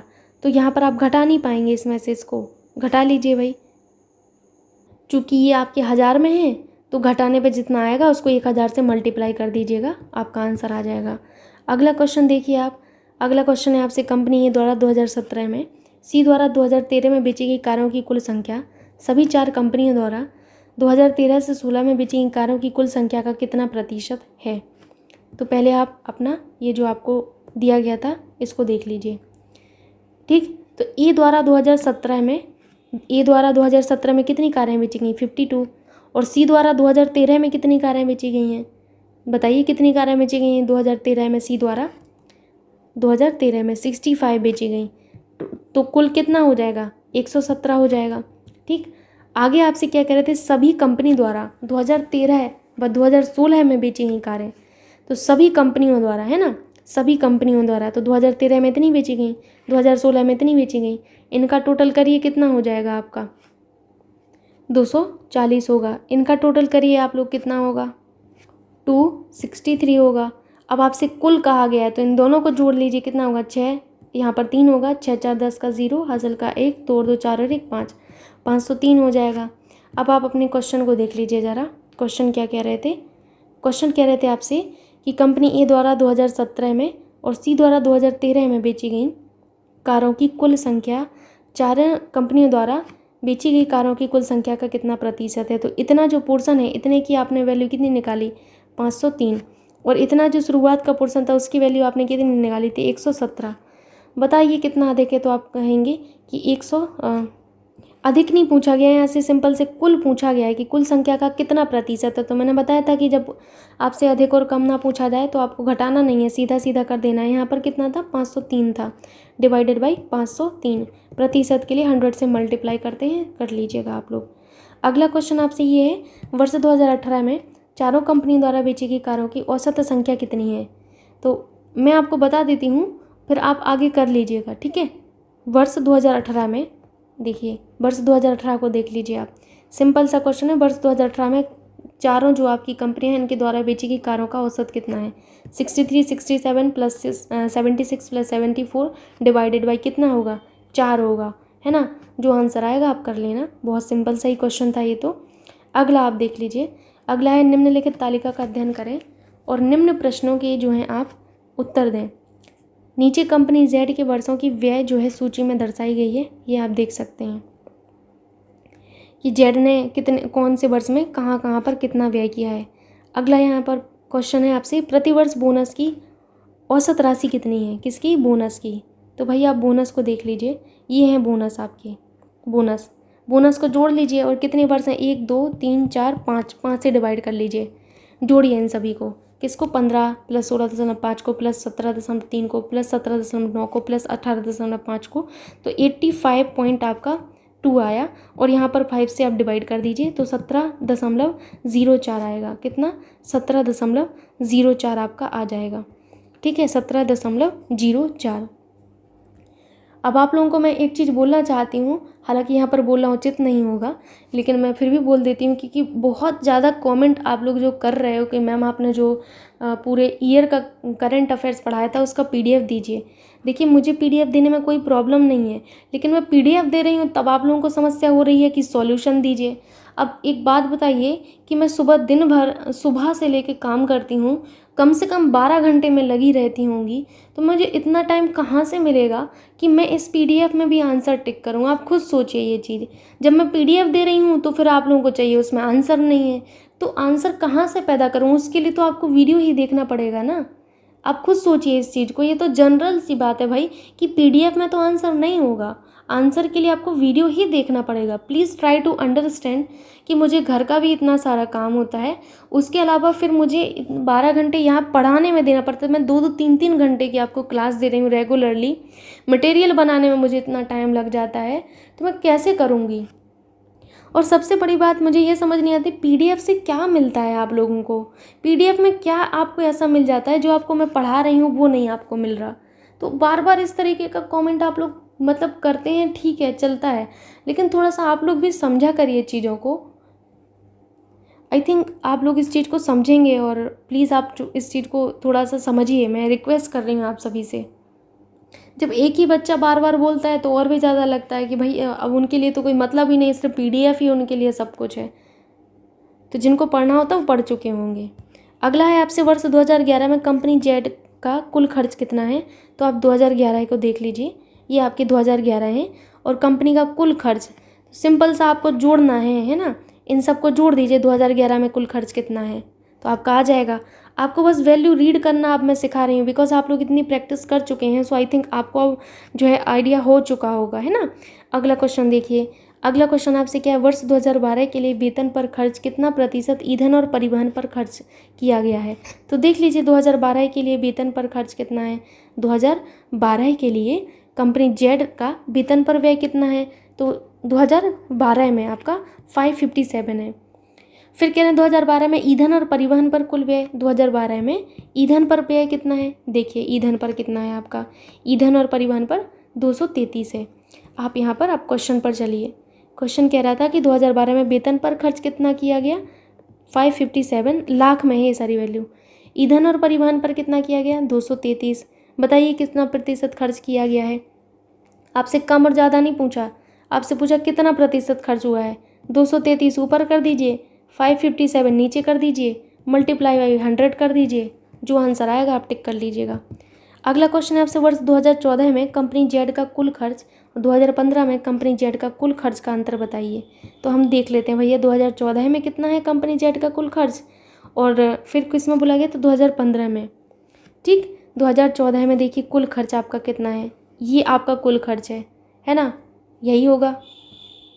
फिर कह रहे हैं 2015 में जेड का कुल खर्च, तो 2015 में कुल खर्च आपका ये हुआ है। कुल खर्च में तो सभी खर्च आएंगे ना आप लोगों के, इन सबको जोड़ दीजिए भाई, जोड़ लीजिए। यहीं पर अलग से मत लिखिएगा, आप सभी से रिक्वेस्ट है कि वहाँ स्पेस बहुत कम होता है, इस चीज़ को समझिएगा आप लोग। पेन और पेन अपना जो है पेंसिल रबर कटर ये सब लेकर जाइएगा और कोशिश करिए वहीं से वहीं जोड़ने का, यहीं से जोड़ लीजिए आप इन सभी को। जोड़ेंगे आप तो कितना आएगा आपका 1312.3 आएगा। यहाँ पर जोड़िए इनको, कितना आएगा 1399.9 आएगा। जोड़ के देख लीजिएगा आप लोग। अब क्वेश्चन पर चलिए ज़रा आप लोग। क्वेश्चन पर क्या क्या कह रहे थे क्वेश्चन आपसे, 2014 में कंपनी का कुल खर्च आपने निकाला, 2014 में कितना था 1312.3। 2015 में कितना था 1399.9। आप इसमें अंतर नहीं निकाल पाएंगे क्या?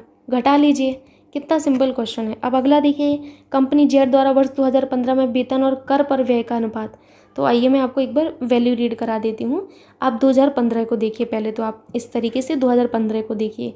फिर कह रहे हैं 2015 में कंपनी जेड द्वारा वेतन पर व्यय कितना है? 720 है। कंपनी जेड द्वारा 2015 में कर पर व्यय कितना है? 198 है।